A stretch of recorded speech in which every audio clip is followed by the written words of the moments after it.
Sejam todos muito bem-vindos ao nosso momento de leitura e meditação do livro Mensagens aos Jovens. O segundo princípio de orientação no estudo do uso do espírito de profecia é o seguinte: estudar todos os conselhos disponíveis sobre o tema para obter uma visão geral.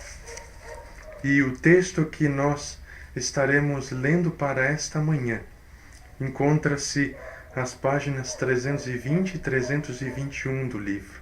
E vocês já devem ter recebido aí neste momento.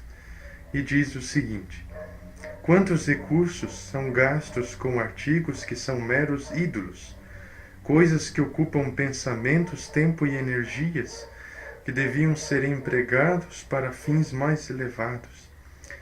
Quanto dinheiro é gasto em casas e imóveis caros, em prazeres egoístas, comidas luxuosas e nocivas, em prejudiciais condescendências com o próprio eu.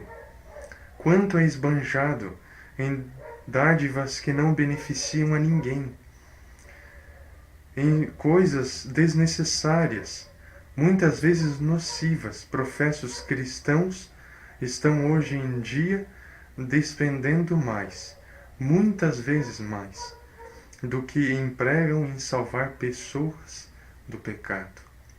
Escrevendo de acordo com o contexto atual de sua época, a mensageira do Senhor estava se dirigindo primeiramente aos jovens do seu tempo, que em muitas ocasiões, conforme outras leituras que nós mesmos já fizemos aqui nesse momento, se deixavam levar pelas tentações do pecado daquela época, e por muitas vezes ela via essas situações em visão e era levada a escrever orientações que são de molde para as situações que vivemos em nossos dias atuais.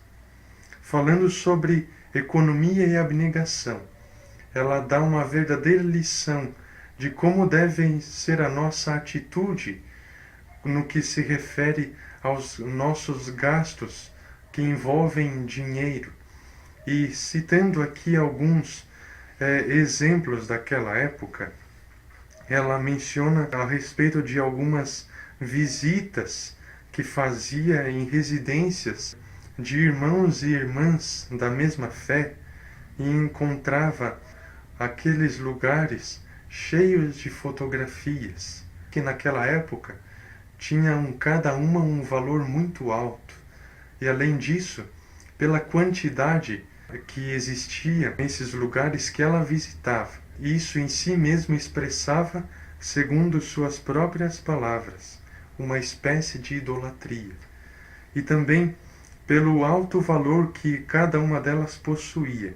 O fato de, naquela época, os jovens tirarem esses retratos possuir um valor caro, representava um peso a mais nesse tipo de pecado.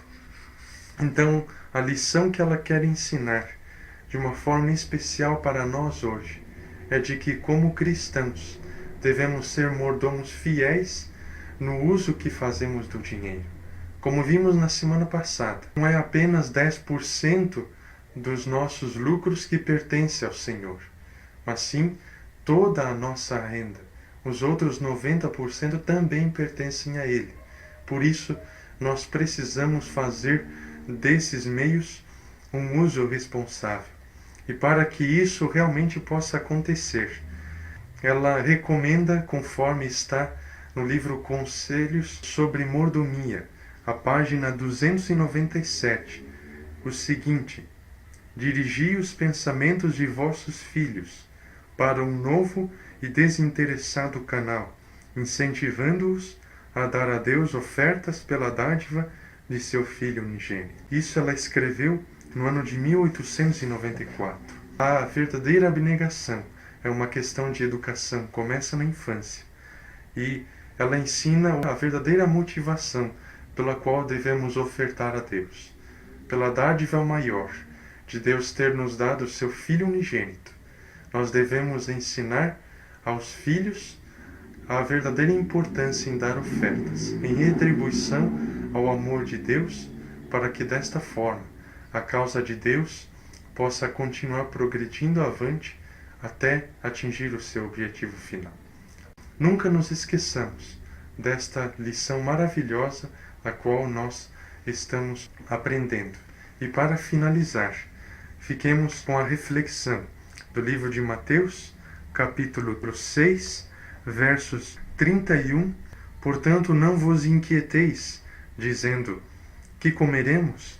Que beberemos? Ou com que nos vestiremos? Porque os gentios é que procuram todas estas coisas. Pois vosso Pai Celeste sabe que necessitai de todas elas. Até a próxima vez e que tenham todos um bom sábado.